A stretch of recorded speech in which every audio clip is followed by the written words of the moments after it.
Ibu bapak, saudara-saudari, umat beriman sekalian yang terkasih.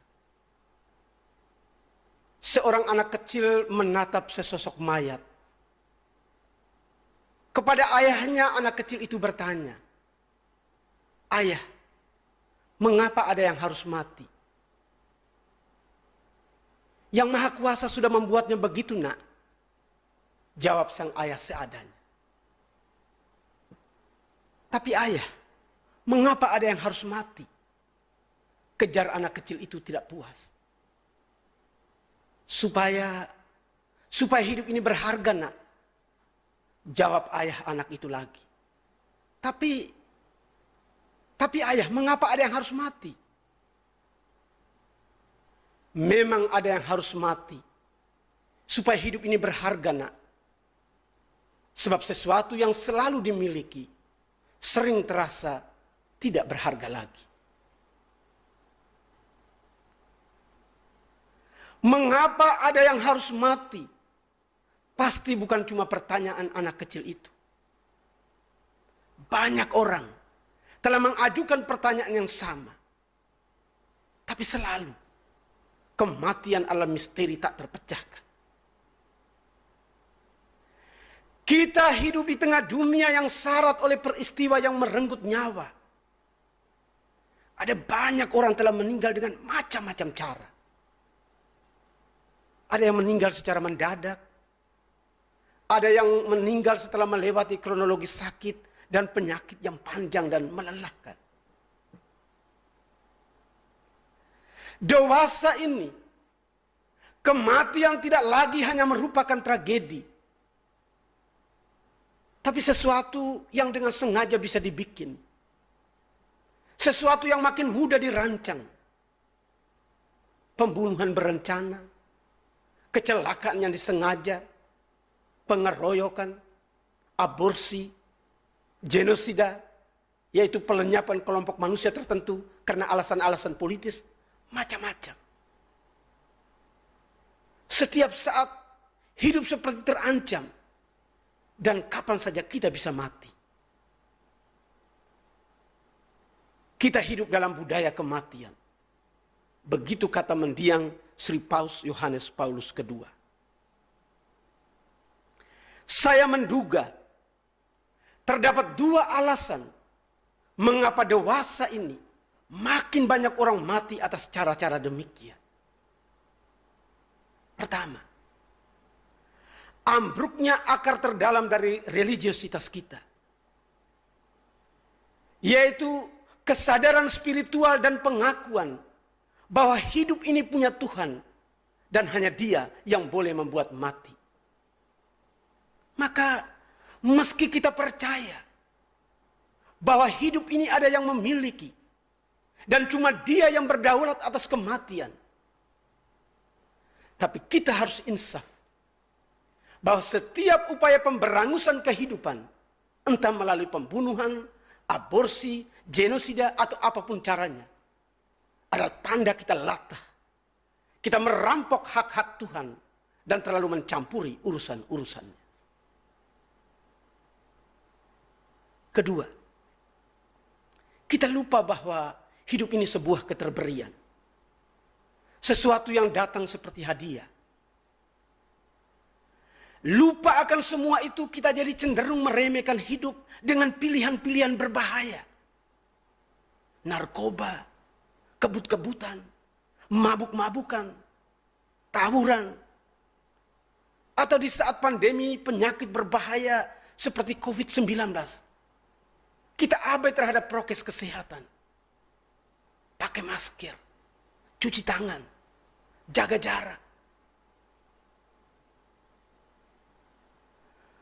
Begitu jatuh sakit, orang baru sadar betapa berharganya kesehatan.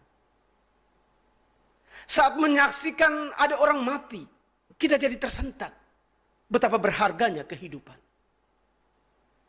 Dan ketika kita tahu bahwa dokter dan semua fasilitas medis terbatas, kita jadi insaf betapa mahalnya nyawa. Memang ada yang harus mati supaya hidup ini berharga. Sebab sesuatu yang selalu dimiliki sering terasa tidak berharga lagi. Tetapi saudara-saudari, mati tidak selalu begitu caranya. Jika Tuhan berkehendak, lari-lari kecil bisa mempercepat ajal. Jalan-jalan sore bisa memperpendek umur. Bahkan tidur-tiduran bisa membuat orang tidur untuk selamanya. Artinya apa? Hidup ini ada batasnya. Sehebat apapun penguasa bangsa-bangsa mengupayakan damai, sehingga tidak ada lagi peperangan yang membuat orang-orang terbunuh. Sehebat apapun para ilmuwan kedokteran menemukan obat dan teknologi penyembuhan, atau senyaman apapun, fasilitas teknologi modern membuat orang seakan-akan tak bisa terjangkau maut. Saatnya akan tiba. Semuanya akan berakhir. Semuanya akan selesai. Kita sering bangga pada tubuh.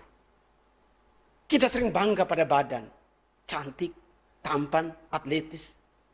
Kita jaga kesehatannya. Kita rawat dia. Bagian tubuh yang tidak elok, kita rehab jadi elok. Karena kita ingin tubuh kita mewah dan megah. Tapi akan tiba saatnya saudara, semua kemegahan itu akan runtuh. Persis karena itulah Daud berdoa, "Ya Tuhan, beritahukanlah kepadaku ajalku dan apa batas umurku, supaya aku mengetahui betapa fananya aku." Doa Daud hendaknya menjadi doa kita juga. Ya Tuhan, beritahukanlah kepadaku ajalku, agar aku tahu betapa hidup ini fana. Agar aku tahu betapa hidup ini ada batasnya. Beritahukanlah kepadaku Tuhan, agar aku berpacu dengan waktu, mengejar hal-hal yang penting bagi selamat jiwaku. Dalam nada yang sama, pemazmur mengajak kita memohon, Tuhan, ajarilah kami menghitung hari-hari kami, agar kami beroleh hati yang bijaksana. Ajari kami Tuhan. Dan betapa benar kata-kata pemazmur. Semakin kita menghitung hari, semakin kita tahu betapa dekatnya jarak antara kita dan kematian. Semakin kita menghitung hari, semakin kita insaf. Bahwa setiap kali menjejakkan langkah di hari baru, kita sesungguhnya sedang mempercepat ayunan langkah menuju hari terakhir. Mari kita kenang mereka semua yang sudah berpulang. Pada hari raya arwah semua orang beriman. Kita doakan arwah ayah, ibu, suami, istri, saudara-saudari, kerabat dan sahabat. Ada yang meninggal pada usia tua. Ada yang persis di tengah umur. Yang lain di puncak masa remaja.